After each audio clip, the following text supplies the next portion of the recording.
Oi, gente, tudo bem com vocês? Estamos começando o programa Brasil Consciência dessa semana, uma realização do SINDCT, o sindicato que representa os servidores públicos federais, do INPE, do DCTA, do CEMADEM e da Agência Espacial Brasileira. E veja neste programa que o Brasil está vivendo um recorde de seca. Segundo dados do CEMADEM, o número de municípios atingidos com seca extrema deve aumentar 36% em outubro em relação ao mês passado. Isso equivale a dizer que quase 300 municípios do país vivem seca extrema neste momento. Saiba nesse programa mais informações sobre a pesquisa do CEMADEM e como você pode conferir se a sua cidade está na relação. Veja também nesse programa que o INPE assumiu a presidência da Carta Internacional de Controle de Desastres Naturais. Pesquisadores de agências espaciais de todo o mundo estiveram no Instituto na semana passada discutindo a produção de imagens de satélite que possam ajudar nos estudos de desastres naturais. A reunião marcou a transferência da presidência da Carta para o Instituto Brasileiro.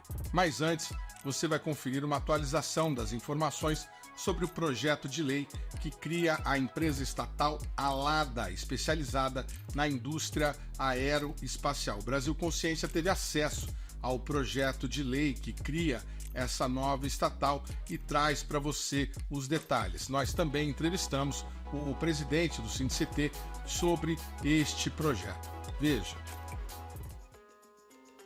Conforme anunciado anteriormente, o PL de criação da Alada altera a lei anterior de criação da Nave Brasil, dando a esta última a autorização para criar uma subsidiária.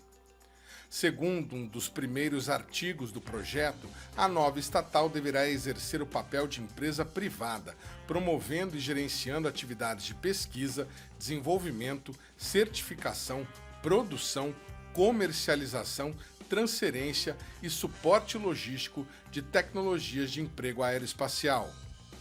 Para que a Nave Brasil, que é a empresa que herdou o lado bom da Infraero e as atividades de perfil aeroespacial, ela pode subcontratar uma empresa, que obviamente será esta tal Alada, que é uma empresa criada para fazer aquilo que o IAE hoje faz. Além disso tudo, a empresa deverá assessorar no registro e atuar na proteção e na representação comercial da propriedade intelectual gerada no âmbito de instituições de ciência e tecnologia. O texto não cita nominalmente, mas entre elas está, por exemplo, o Instituto de Aeronáutica e Espaço, o IAE.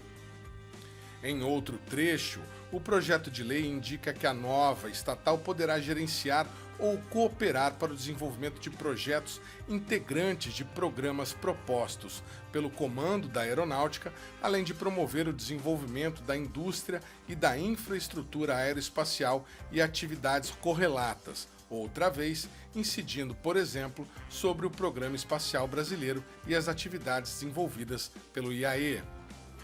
O IAE tem uma missão espacial a cumprir. Por que o IAE ainda não acabou tudo o que tinha que fazer ou não evoluiu? Pelo contrário, o IAE regrediu por causa do fato de que o sistema é mal gerenciado, é mal financiado, é mal estimulado. Porque o Programa Espacial Brasileiro deveria ser tratado com muito mais respeito do que como é tratado agora. Um ponto que chama a atenção é o artigo 14, que indica que a subsidiária poderá contratar pessoal técnico-administrativo por tempo determinado, isto pelo período de 4 anos, mais ou menos o que acontece dentro das Forças Armadas atualmente com oficiais temporários. Neste último caso, porém, o período determinado é de 8 anos. O artigo mantém ainda a expressa recomendação de que a contratação de pessoal por tempo determinado é imprescindível ao funcionamento inicial da subsidiária, o que indica que a utilização desse tipo de mão de obra será empregada logo no início das atividades. E aí se pergunta, onde entra o IAE nisso tudo? ou já é um projeto na tentativa de acabar com o IAE, ou então que o IAE seja um órgão puramente militar, é o que está aumentando muito por falta de contratação de civis, a quantidade de militares que são puxados para dentro do IAE, sejam eles da ativa ainda, ou muitos da reserva, que entram lá através de uma seleção um tanto quanto aleatória. Pois bem, o que vai acontecer com o IAE? O que vai acontecer com os servidores?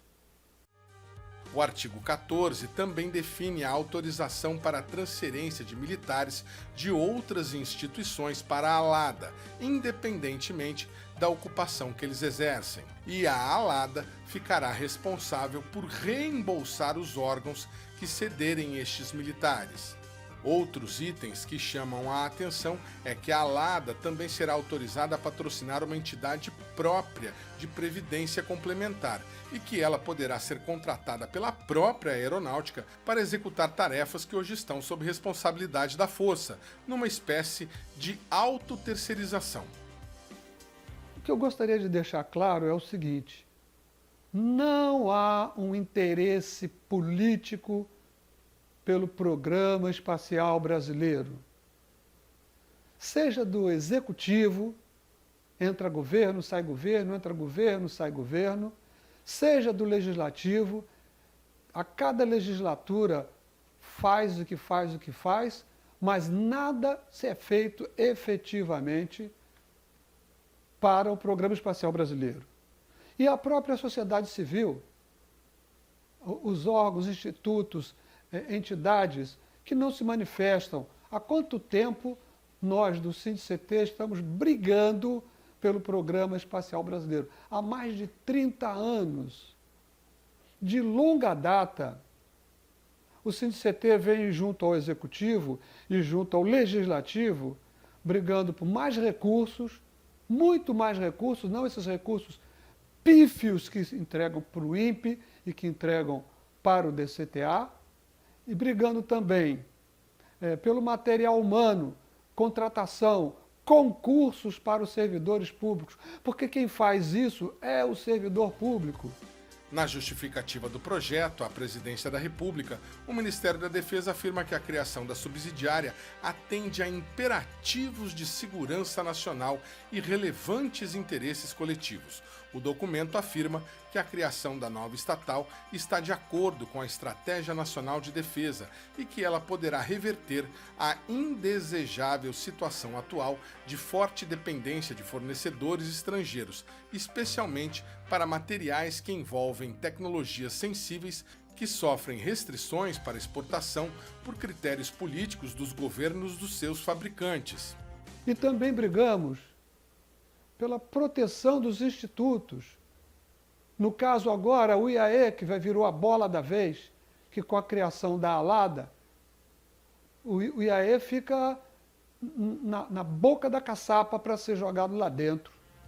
Outro ponto digno de registro da justificativa para a criação da nova empresa é o item 8, no qual o próprio Ministério da Defesa afirma que os recursos orçamentários destinados ao Programa Nacional de Atividades Espaciais, o PNAE, e ao Programa Estratégico de Sistemas Espaciais, o PESE, são insuficientes para atender as ações de governo. O documento afirma que os recursos empregados em 2022, por exemplo, foram da ordem de 78 milhões, o menor entre os países dos BRICS, Grupo Político de Cooperação Internacional, que inclui, além do Brasil, gigantes da exploração espacial, como Rússia, Índia e China. E o relaxo que ocorre com o programa espacial, isso vem desde 1990. Desde o governo Collor, e depois passou por o governo Fernando Henrique, passou por o governo Lula, e agora, no final, pelo governo deste que acabou de passar e que eu me recuso a nominar o seu nome. As pessoas que estão nos cargos, nos altos cargos do governo, nas grandes posições dentro do Congresso Nacional, eles se esquecem que o programa espacial brasileiro é ligado à segurança e à soberania, à independência do país. Porém, nada é feito. Eu já participei de dezenas de audiências públicas na Câmara e no Senado, e desde 2003 eu participei em inúmeras CPIs, comissões parlamentares de inquérito com relação para discutir o atraso do programa espacial brasileiro. É muito blá blá blá, é muito político e nada de resultado. O resultado é zero. E o problema maior são falsas informações colocadas, um falso otimismo, conscientemente de que é falso. No governo anterior, o ministro que estava lá, o viajante espacial, o turista espacial Pontes, eu vejo como um turista espacial. Tá? Foi colocado lá pelo governo Lula para ocupar um espaço dentro dos fatos espaciais mundo afora. O ministro Pontes disse que o Brasil ia ganhar, ia conseguir ter lucro de 5 bilhões de dólares ao ano com a base de Alcântara. Não é verdade. Ou é muita falta de conhecimento, ou é muita maldade. Porque o dinheiro que pudesse ser resultante do que foi feito em Alcântara, e eu gostaria que Alcântara fosse muito mais pulsante, muito mais preparada, o dinheiro que vai sair dali não dá para construir um viaduto. O Bezerra, inclusive, fala no vídeo que ele gravou, ele fala que é dinheiro que não dá para construir um viaduto. Não dá para construir um viaduto. Se construir é um viaduto muito pequeno, é coisa de 5 milhões, 6 milhões de dólares. Porque o mundo inteiro lança foguetes. E o valor geral do Programa Espacial Mundial, lançadores, rastreios, estações de repetição, satélites de comunicação, isso aí gira em 490, 510 bilhões de dólares ao ano. E o setor de lançamento é o menor, é o mais curto. E como é que o Brasil vai levar 5 bilhões? Faltou bom senso.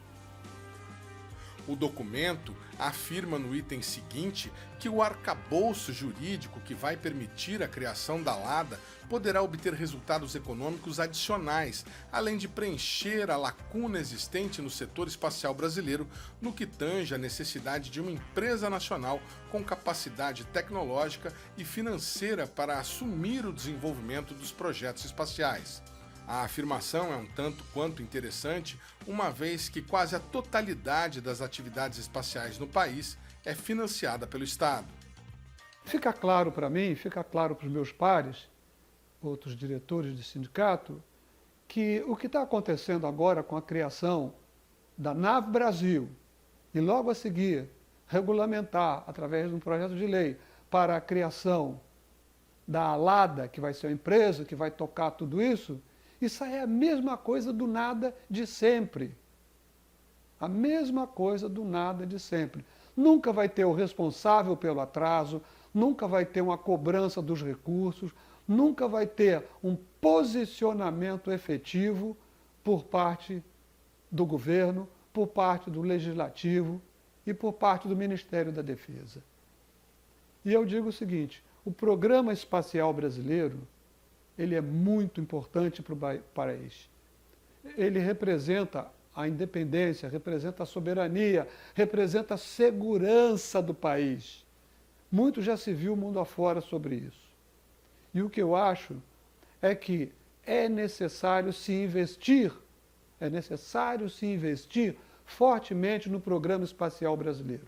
Transformar o Programa Espacial Brasileiro e, quiçá, a ciência e tecnologia em política de Estado, ou seja, não depende de governo, depende de seguir o que trata a lei maior, ou seja, a CET ou o Programa Espacial Brasileiro ser política de Estado. Não se confunda com carreira típica de Estado. Primeiro que não existe carreira típica de Estado. Existem atividades exclusivas do Estado, mas não carreiras típicas de Estado. Não tem servidor típico do Estado. Todo servidor é típico do Estado e todos são iguais. Então não vamos confundir carreira típica de Estado, isso aí para mim é besteira, mas sim política de Estado, onde há uma lei forte na Constituição, prevê inclusive o quanto do orçamento será gasto nessa atividade. Isso é que é importante. Que aí entra governo e sai governo, governo de direita, de esquerda, não vai mexer, vai ter que cumprir a lei. E é o que se espera. O Programa Espacial Brasileiro é importante para a soberania nacional. Em um dos seus últimos argumentos, o documento afirma que a criação da empresa contribuirá decisivamente para o desenvolvimento socioeconômico, com a geração de empregos, renda e tributos, bem como com o fomento à indústria nacional através da pesquisa, do desenvolvimento e da inovação. Vale lembrar que em 44 anos de Programa Espacial Brasileiro, os recursos destinados pelo Estado à atividade nunca foram suficientes para gerar tal desenvolvimento, e as empresas que participam do Programa Espacial Brasileiro têm, frequentemente, grandes dificuldades. Agora, fica a dúvida do que acontecerá com essas empresas e também com órgãos já estabelecidos do Programa Espacial Brasileiro, como o próprio Instituto de Aeronáutica e Espaço. Para o presidente do SINDICT, Fernando Moraes, a criação da nova empresa poderá ser a pá de cal no Instituto, além de se transformar em um novo cabide de empregos para militares.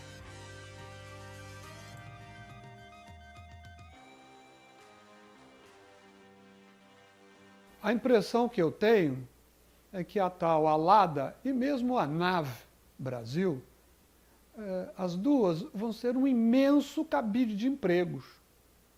É muito fácil para quem está lá pegar quem ele quer, do jeito que ele quer, pagando o que ele quiser, por mais que se tente regulamentar. Nós já vimos isso em vários lugares, continuamos vendo.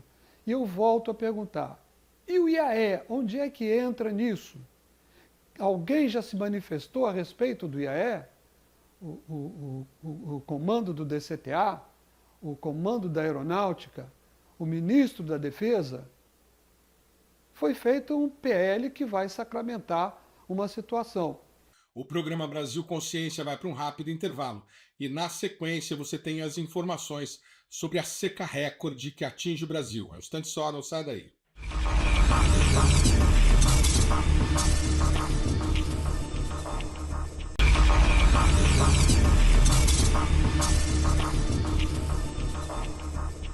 Muito bem, amigo do programa Brasil Consciência, a gente fala agora sobre este período de seca que o Brasil está enfrentando, diversas regiões com estado crítico de seca, inclusive no Amazonas, com um nível muito baixo de rios, problemas com distribuição de água, clima seco, tempo seco e a proliferação de muitas queimadas. Sobre esse assunto, a gente vai conversar agora com a pesquisadora do CEMADEM, a Ana Paula Cunha, que está em contato com a gente aqui para explicar algumas coisas, inclusive as informações sobre o mapa interativo de secas do Instituto, uma coisa fantástica, você que ainda não conhece e que eventualmente esteja passando por esses problemas. Aí estamos com o boletim de secas e impactos no Brasil na tela para você ver nesse momento. O boletim é disponibilizado uma vez por mês pelo CEMADEM. Você vem aqui no site, clica e olha que maravilha. Imediatamente o mapa já coloca o país, né? Na verdade, o mapa mundi, todas as regiões, e ele vai montando. Aqui nós estamos falando ao vivo, ele vai montando. Se você tiver com uma internet mais rápida do que a minha, você vai ver isso mais rápido. Todas as regiões do país e quais são os riscos que cada região, que cada cidade está sofrendo. Você também pode consultar uma lista que é disponibilizada junto com as cidades por ordem alfabética distribuídas por estado. Vou voltar aqui para conversar com a Ana Paula.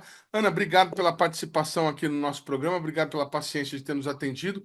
E primeira coisa, a gente que é leigo consegue até entender como que vocês chegam à conclusão dos dados de seca de setembro, por exemplo. Foi um mês que passou, vocês recolhem os dados das PCDs, os diversos mecanismos de coleta de dados que vocês têm e fazem uma compilação de dados e dizem, olha, nessa região teve seca extrema. Mas como é que vocês fazem para fazer essa previsão que aponta que nós vamos ter mais municípios ainda afetados com seca extrema em outubro? Boa tarde. Bom, boa tarde. Bom, queria só voltar um pouquinho ali no mapa interativo, né? Quando a gente abre o mapa interativo, a gente pode ir lá naquela janelinha, busca o produto, né? Seleciona um produto, aí sim a gente vai conseguir ver, né? O índice integrado de secas, né? Isso, selecione, pode ser em cima, isso, pronto. Aí pode marcar no 3. Aí eu vou explicar o que que significa isso, né? Bom, esse é o índice integrado de secos, né? Secas, desculpa. Como o próprio nome diz, né, ele é um índice que integra variáveis diferentes, né? Então, na composição desse índice, nós utilizamos, né, o déficit de chuva, ou seja, o quão distante está da média aquela quantidade de chuva para aquele município, o quanto o solo está mais seco do que o normal e o quanto a vegetação também está mais seca do que o normal. Então, as categorias de seca que variam de fraca para excepcional vai depender justamente de quão distante está da média cada uma dessas três variáveis. Quanto maior a falta de chuva, quanto mais seco o solo estiver, ou quanto mais seca a vegetação estiver. Tá? Então, por exemplo, o que a gente está vendo pintado de vermelho são municípios classificados com seca extrema. Uma informação importante é que essa categoria de seca extrema, apesar de não ser a maior delas, que é excepcional, nós monitoramos secas no CEMADEM desde 2012. E é a primeira vez que nós vemos no Brasil, fora do semiárido, em regiões fora do semiárido, essa categoria de seca de forma persistente e extensiva que vai, agora, nos últimos meses, a gente tem visto essa condição que vai lá desde o Amazonas e do Acre até Espírito Santo, né? Então, essa característica dessa intensidade de seca em uma área tão grande é a primeira vez que a gente observa desde esses últimos anos, né? Mais de 10 anos que monitoramos as condições de seca no Brasil todo. Então, esse é um ponto bastante importante a se destacar, né? Porque, de fato, essa seca, ela é considerada uma seca histórica, né? Dada a sua extensão e intensidade. Bom, então, nesse Só uma mapa interativo, questão, seca histórica, claro, dada a sua extensão, nós estamos falando o quê? De uma extensão temporal? Ela vem de muito tempo?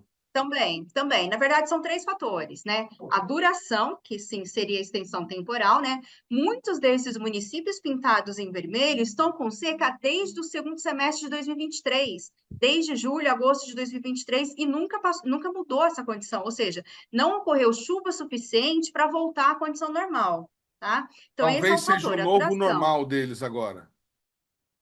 Sim, com secas mais prolongadas, exatamente. Além da duração, tem também a extensão espacial mesmo, né?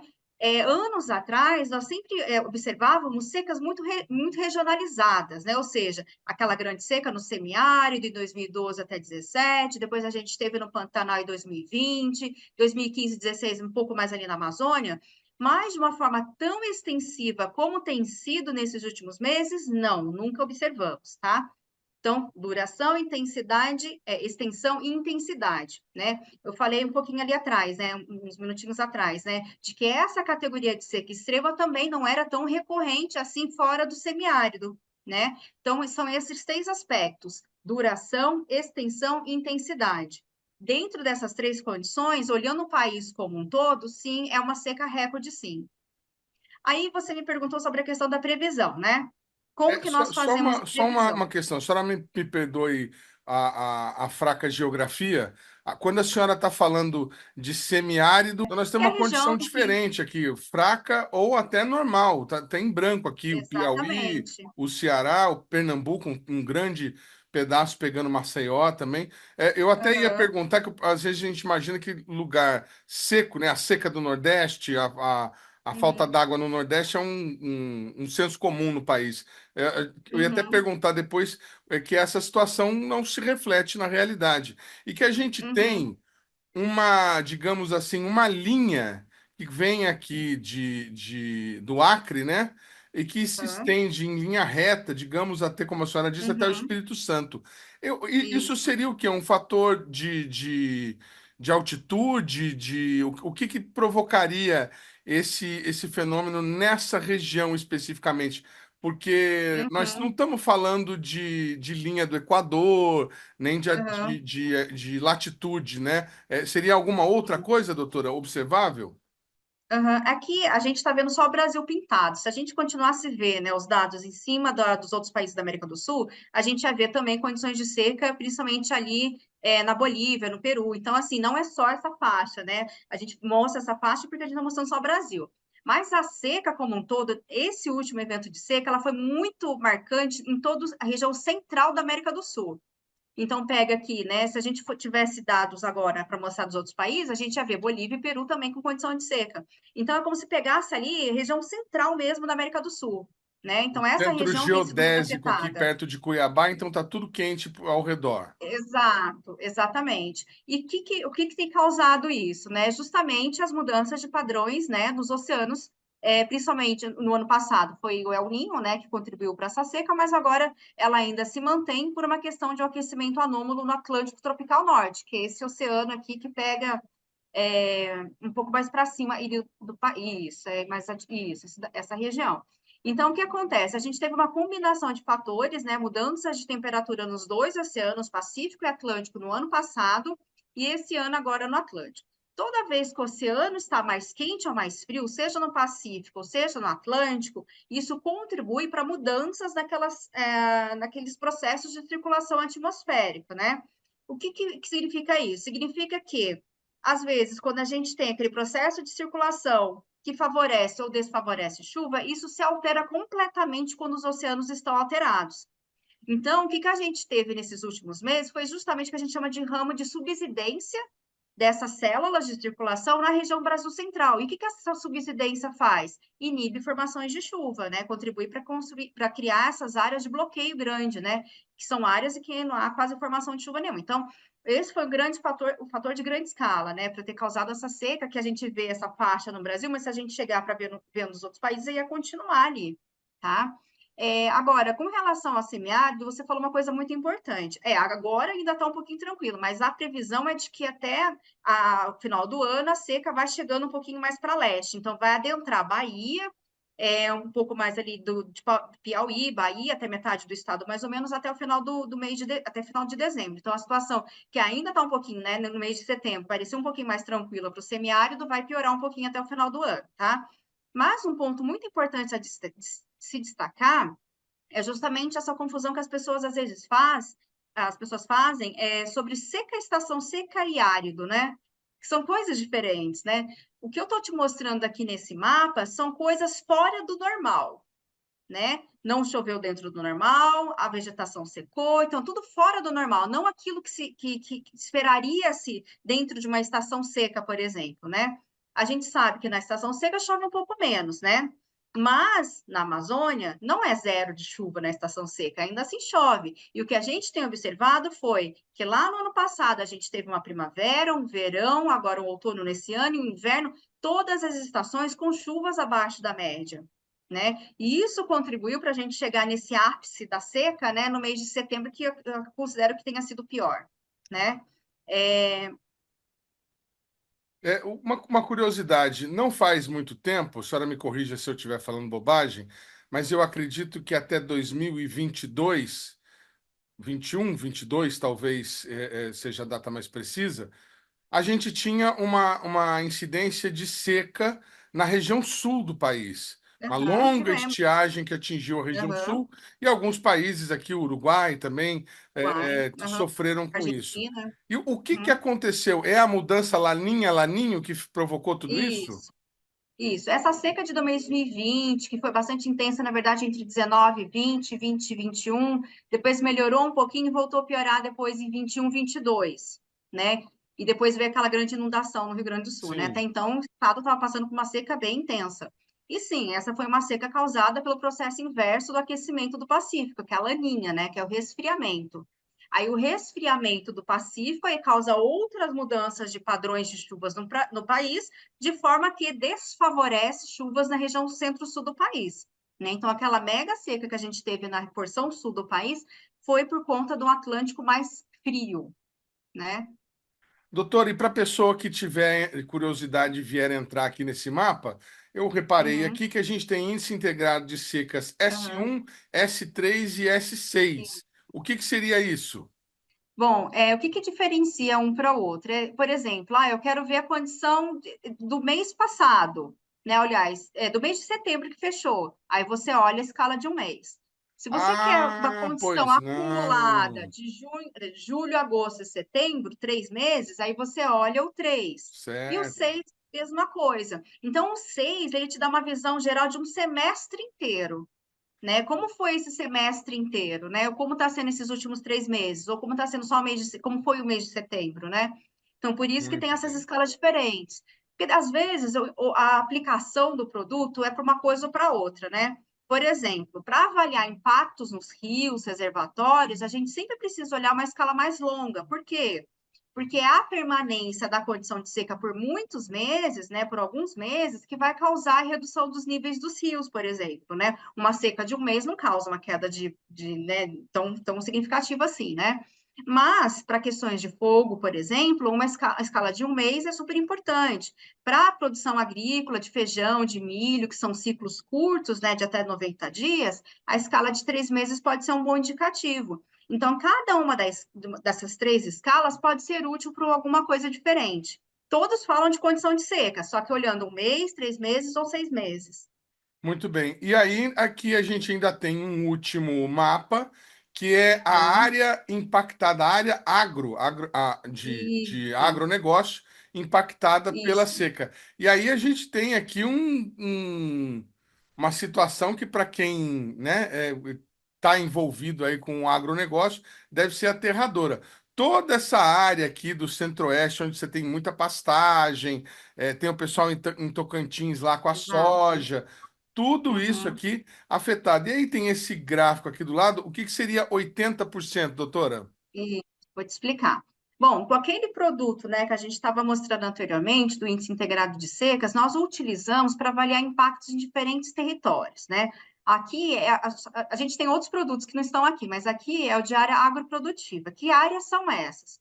São áreas onde a gente tem ou pastagens ou atividade agrícola, né? Então, primeiro o que nós fazemos? Pegamos essa máscara, né, de áreas agroprodutivas do país inteiro, de cada um dos municípios, e olhamos só para essas áreas. Então, quando a gente tem esse percentual aqui, é o percentual de área afetada, tá? Por uma condição de seca severa para cima. Então, quando a gente vê esses municípios pintados de vermelho, de vinho, né? Significa o quê? Que são municípios que já possuem mais de 80% de sua área agroprodutiva afetada pela seca, tá? Mesma coisa de 60 e 80, municípios que têm entre 60% e 80% de sua área agroprodutiva, não área do município, tá? Afetadas pela seca. Então, é um produto também bastante útil, né? Para tomada de decisão, seja na parte agrícola, né? Ou mesmo de pecuária. Olha que interessante. Quer dizer, a gente está chegando aqui. Se eu conseguir ver aqui, Clica em cima, vamos ver se abre uma série temporal. Cuiabá, por exemplo. olha Isso, que pronto. coisas fantástica, Isso, aí. fantástica. 80% vinha no começo do ano, janeiro, fevereiro, Uhum, março, aí cai para uhum, 40% a menos partir de 40. março, vai até junho Uhum, e retoma o padrão de janeiro aqui em julho. Há uma pequena queda em uhum, agosto, mas retoma novamente. Mas uhum, aqui, né, o pessoal olhando, município de Cuiabá, bastante afetado. É, uhum. Tangará da Serra, que é praticamente toda voltada ao agronegócio, Rio Verde, Exato. tudo Norte de São afetado. Paulo, né? Norte de São Uhum, Paulo, Ribeirão Preto, bastante afetado, uhum. Marília, Araçatuba, São José do Rio Preto, lá a região de Minas, né? O Uberaba, Uberaba. Uberlândia e Araguari, também Quer bastante ver, ó, afetado. um exemplo. Veja ali, por exemplo, São José do Rio Preto, algum município ali do norte de São Paulo. A situação bem crítica também, que agora melhorou um pouquinho, né? Mas veja, por exemplo, Votuporanga ou Barretos Araçatuba. totalmente tomado, toda a área produtiva, Franca, toda a área, Isso. 80%, tudo afetado, E né? clica em cima de Franca, por favor, só para a gente ver Franca, desde quando. Qualquer um desses vermelhos, só para a gente ver desde quando, né, tá nessa situação. Olha aqui São só. José do Rio Preto, só teve um alívio em março. Exato. Só teve Mas um ali veja de que março. veja bem, o verão, janeiro e fevereiro são meses que deveriam chover, né? Então, ou seja, a gente teve chuvas abaixo da média, e por isso esse valor tão alto de áreas agroprodutivas afetadas. Situação bastante crítica. Agora começou a dar uma amenizada, as chuvas chegaram, deve continuar chovendo, então vai amenizar, mas foi um período muito prolongado de seca, com impactos também no setor agroprodutivo. Agora, doutora, o site do Semadem ainda disponibiliza um outro levantamento muito interessante, que tem afetado também não só o pessoal do agronegócio, mas a população como um todo. O mapa Aham, sobre risco de propagação de fogo. E aí, assim, a uhum, gente vai pedir novamente para a senhora nos ajudar, que são aqui uma, duas, três, quatro, cinco, seis, sete, oito, nove, 10 figuras. uhum, Como é que o leitor comum, o nosso uhum. telespectador que não é geógrafo e nem meteorologista, vai interpretar esses mapas? Bom, as áreas que estão pintadas são áreas que apresentam algum risco de propagação de fogo, né? Não de fogo, né? Porque o fogo a gente sabe que é um cidadão que vai lá e coloca, né? Mas o risco dado que alguém colocou fogo ali, o risco daquilo se propagar, né? Então, os mapas pintados, as áreas pintadas em amarelo significa o quê? Que são áreas onde a gente tem umidade relativa muito baixa e temperatura muito alta. As áreas em vermelho são áreas que combinam, além da umidade relativa da temperatura, a velocidade do vento também, que é uma variável super importante de propagação de fogo, né? Então, as áreas em vermelho somam essas três variáveis, né? Um risco por conta da umidade relativa muito baixa, da temperatura muito alta e de velocidade de vento muito forte, né? Que são os ingredientes aí para uma propagação de fogo. Então, é essa informação. Então, é uma previsão. Então, a gente tem dados, né? Desde para agora, para o dia 11 de outubro, para hoje, na verdade, né? Até Ah, alguns dias para então frente, né? aqui esse 11 é 11 de outubro de Outubro, 2024. Ah, exatamente, exato. ok, ok. Então 11, Então, 12, é um produto de 13, previsão mesmo, isso. 14, 15, 16, 17 e 18, 18. 19 e 20 Uhum, até dia 20 de outubro. Ou seja, isso. é uma observação do que aconteceu e uma previsão também, dado que a gente pode observar no site. Mas o que eu gostaria de perguntar para a senhora, nós estamos vendo aqui, por exemplo, no dia 12, que a gente tem uma grande Uhum, previsão de propagação de incêndios, uma grande aham, possibilidade na região do semiárido, onde inclusive não estava tão ruim, estava até branco. Seria isso, o isso. quê? Algum fator que é mais predominante, a velocidade do vento ou algo assim? Aham. Lá no mapa interativo, a gente vê uma condição de meses para trás. Aqui a gente está vendo uma previsão de dias para frente. Então, assim, ele não considera aqui o grau de seca que está agora, que é uma variável que pode ser incluída também no futuro, né? Então, ele não considera, ele não está olhando aqui se é uma área que está com muita seca ou não, ele só está olhando daqui Essas para frente. informações não se relacionam diretamente. Não, Ah, não pois se relacionam diretamente, mas podem vir a se relacionar, né? Por exemplo, né, poderia considerar, dado que a gente está nessa situação de seca, que tem solo com baixa umidade do solo, com vegetação muito seca, mas essas condições atmosféricas, né, de umidade relativa, temperatura e vento, é claro que seria um ingredientezinho a mais ali para tornar o mapa, a previsão um pouco mais realista também, mas é o processo que a gente vai construindo, né? muito bacana. Bom, este aí é o site do Semadem. Vocês que tiverem curiosidade, tem vários outros produtos, várias outras informações. O Semadem sempre prestando um serviço importantíssimo para a sociedade. Eu quero agradecer demais a doutora Ana Paula Cunha pela participação aqui no nosso programa. Muito obrigado. Volte sempre para nos ajudar a entender esses fenômenos. O programa Brasil Consciência vai para um rápido intervalo e, na sequência, você confere como foi a reunião da Carta Internacional de Prevenção de Desastres no INPE. É um instante só, não sai daí.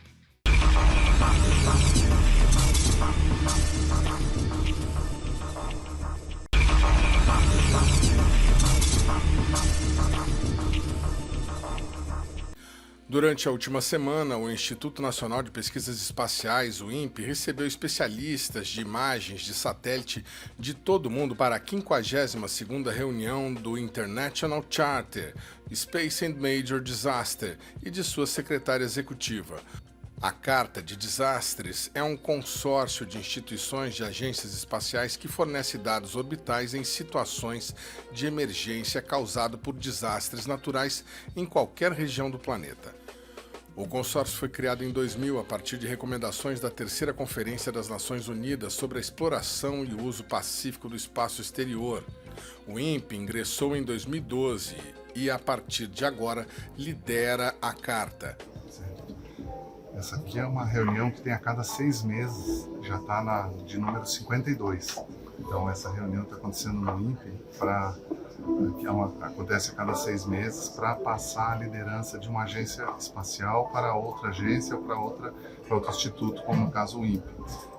O INPE está recebendo a liderança da Carta, que chama Carta Internacional Espaço e Grandes Desastres. O pessoal também conhece como Disasters Charter.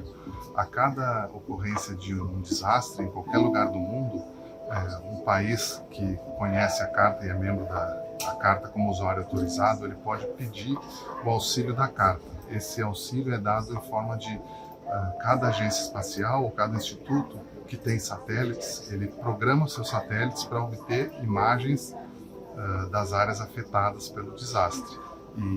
Então, na ocorrência de um desastre, se consegue muitas imagens daquela região, né, da região afetada. E uma outra coisa que também se faz é a produção de interpretação dessas imagens, porque só as imagens de satélite precisam de um pouco de interpretação. Então, especialistas em processamento de imagem e análise de dados observam essas imagens para poder identificar áreas que foram afetadas pelo desastre, foram impactadas, ou áreas que podem vir a ser impactadas também. O INPE vai liderar a Carta por 6 meses a partir de agora e recebeu a liderança da Agência Espacial Alemã, chama DLR. A Carta, ela só trata de desastres que aconteceram, para o estudo do desastre que aconteceu, ou ela também serve para medidas de prevenção? Então, o modo de operação básica dado que um desastre já aconteceu, a Carta é ativada. Então, outras agências, outros institutos e instituições se preocupam mais com a parte de prevenção. Aqui o desastre já aconteceu. Eventualmente, os dados que são levantados, eles são muito úteis, inclusive, para a prevenção de novos desastres. Agora, nós estamos acostumados aqui no Brasil com desastres hidrológicos, deslizamento de terra e eventos causados por seca extrema. A Carta se restringe a eventos assim ou atinge, por exemplo, furacões, maremotos e outros tipos de desastre? Sim, existe uma gama maior de desastres por conta de ocorrer em outros países realmente outros tipos de desastres. Curiosamente, nesse momento está acontecendo, salvo engano, um furacão ou algo semelhante nos Estados Unidos, e foi ativada a Carta faz mais ou menos 10 minutos.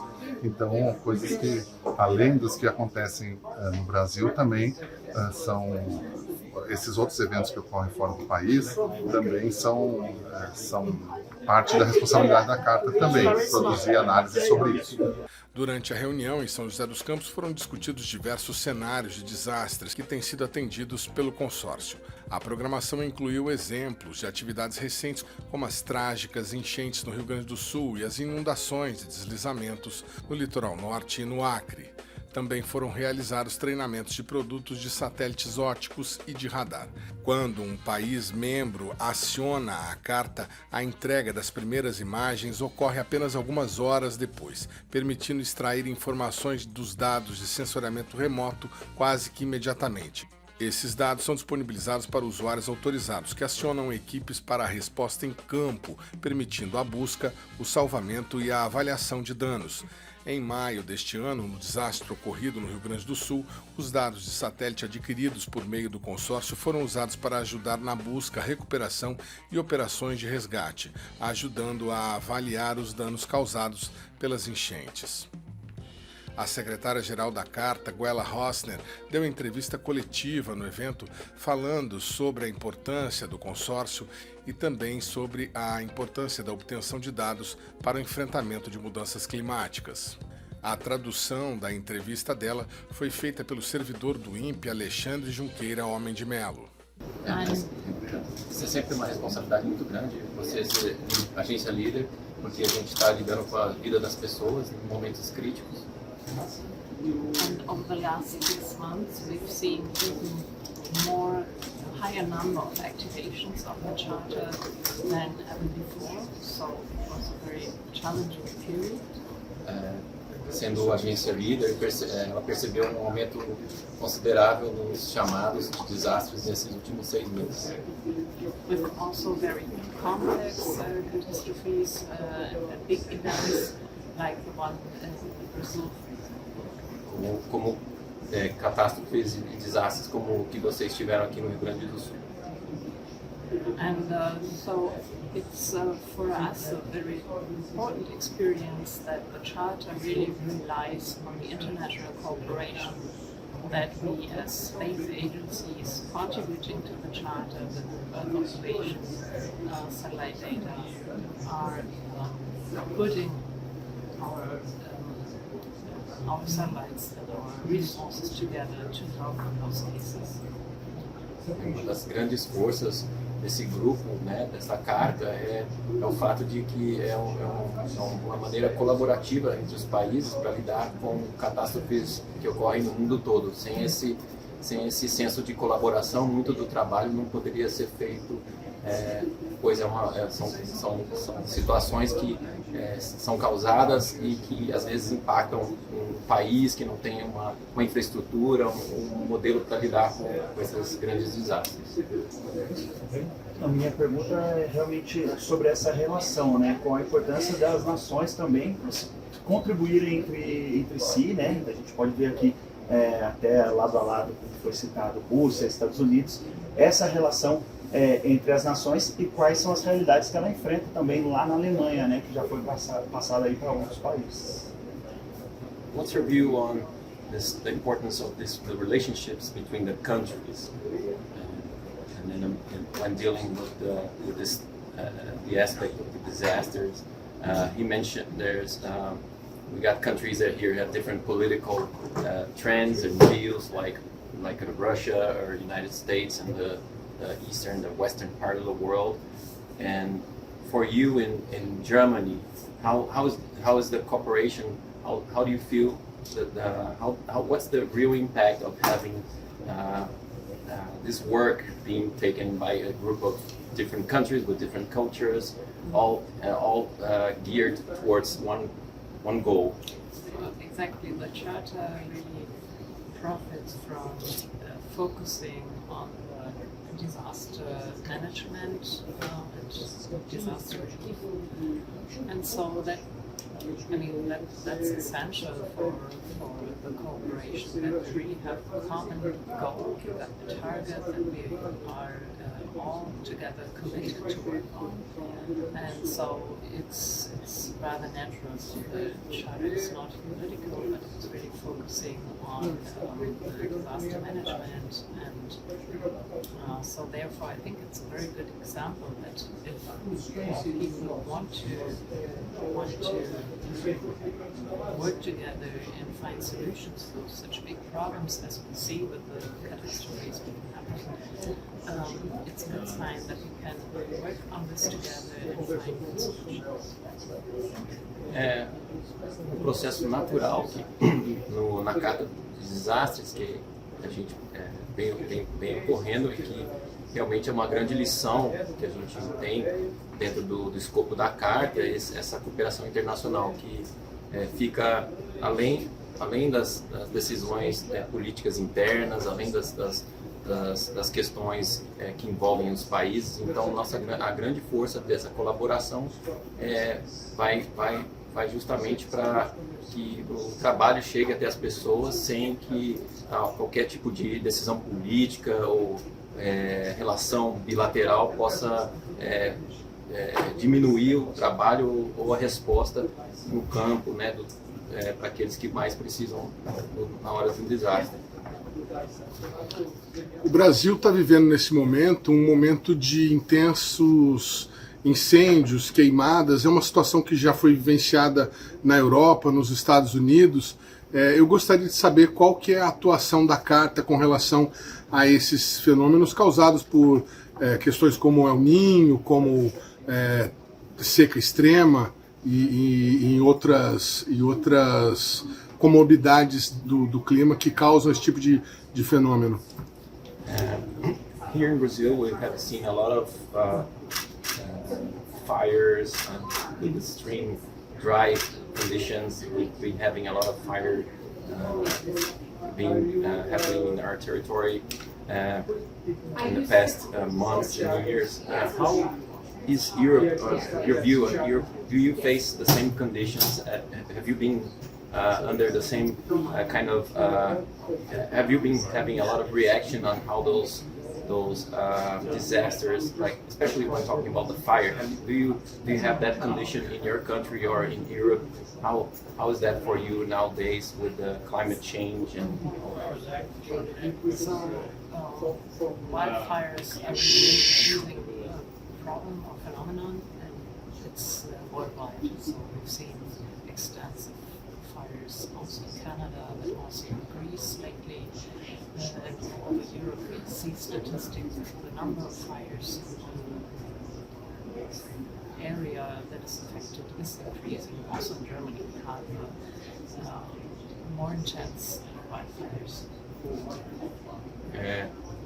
Na Europa também tem se notado também um agravamento dessas condições climáticas que favorecem, né, o risco para que o fogo chegue. E então ela mencionou a Grécia, né, tem áreas ali bem próximas dela na Alemanha também que sofrem com esse tipo de condição, né, de mudança climática e que tem feito o trabalho do Charter cada vez mais difícil, mas ao mesmo tempo desafiante, né, lidar com essas mudanças e condições novas aí no nosso planeta. So we should not forget is that it's not only disaster management and reaction to catastrophes, but we also need a very good understanding of what is happening with the climate change. So we need the regular monitoring, and there are very important programs that are worldwide to better understand what is happening on the planet, and there will be also additional satellites specifically tailored to wildfire monitoring to help understand these processes and be more proactive in understanding and handling climate change. O trabalho da Carta, né, é muito importante, né, para atuar para reagir nas condições que a gente encontra hoje como fogo, né, como os alagamentos, mas acima de tudo uma das questões que a gente precisa também trabalhar é conhecer os fenômenos que estão chegando, a maneira, os novos padrões que estão para a gente poder reagir de forma a poder elaborar novos planos, programar novos satélites para que a gente consiga previamente atuar e de forma preventiva para que esses desastres ocorram com menos intensidade ou que atinjam com menos força aqueles que estão em situações de vulnerabilidade. O Brasil Consciência de hoje vai ficando por aqui. A gente volta na semana que vem com mais uma atração inédita para vocês. Tchau, gente. Um abraço.